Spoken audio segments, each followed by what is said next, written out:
नमस्कार, welcome to UK06 educator. तो हमारे एक शिक्षा प्रद चैनल पर आपका बहुत बहुत स्वागत है। तो हम रिसोर्सेज यानी SST का ये सब्जेक्ट है और मेरे पास एक बुक्स है स्टैंडर्ड 8th की, जिसको मैं ट्रांसलेट करके एक्सप्लेन करने का प्रयास कर रहा हूँ। जस्ट ए प्रयास है। देखिए, कहते हैं जहाँ चाह वहाँ रहा, ठीक है। हाँ, अगर आप सीखने की कोई उम्र नहीं होती, आप कहीं से भी कभी से भी सीखने का प्रयास कर सकते हैं। तो जस्ट ज़रूरी नहीं कि आपको कोई एग्ज़ाम देना हो, और अपनी खुद की नॉलेज के लिए, अपनी खुशी के लिए, तो there is a will there is a way. तो मैं शुरू करता हूँ। तो classification of natural resources can be classified on the basis of their nature, stock distribution and level of development. विकास का स्तर क्या है, उसका स्वभाव क्या है, और स्टॉक मतलब वो क्वांटिटी कितनी है उसकी, और डिस्ट्रीब्यूशंस का मतलब है कि अगर हम उसका उपयोग कर रहे हैं तो वो किधर काम आ रहा है। तो इंडस्ट्रीज में आ रहा है, और मेडिकल साइंस के काम आ रहा है, या टूरिज्म के काम आ रहा है। तो ये डिस्ट्रीब्यूशंस है। तो on the basis of their nature, natural resources में बी बायोटिक और अबायोटिक। तो नेचुरल रिसोर्सेज में भी हो सकते हैं, ये बायोटिक भी हो सकते हैं, अबायोटिक भी हो सकते हैं। Biotic resources are living things such as useful plants and animals. Biotic का मतलब है कि ऐसे पौधे, ऐसे जानवर जो यूजफुल हैं, और ख़ास करके लिविंग थिंग्स हैं, यानी वो जीवित हैं।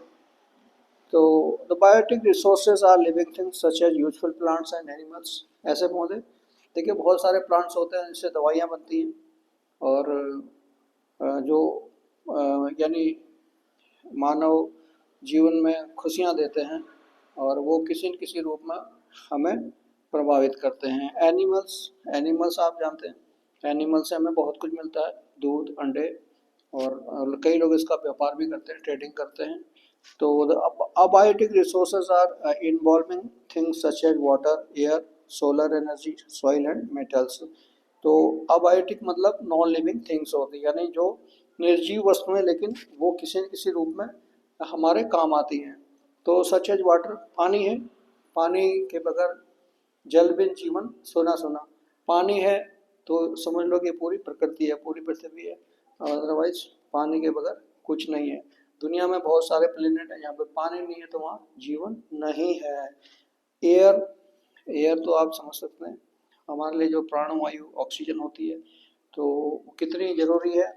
एंड सोलर एनर्जी, जो हमें सूरज के जरिए फ्री ऑफ कॉस्ट डायरेक्ट मिलती है, जिसका आजकल बहुत ज़ोर शोरों से प्रचार हो रहा है, प्रसार हो रहा है, और लोग उसको स्वीकार भी कर रहे हैं। सॉइल एंड मेटल्स, मिट्टी।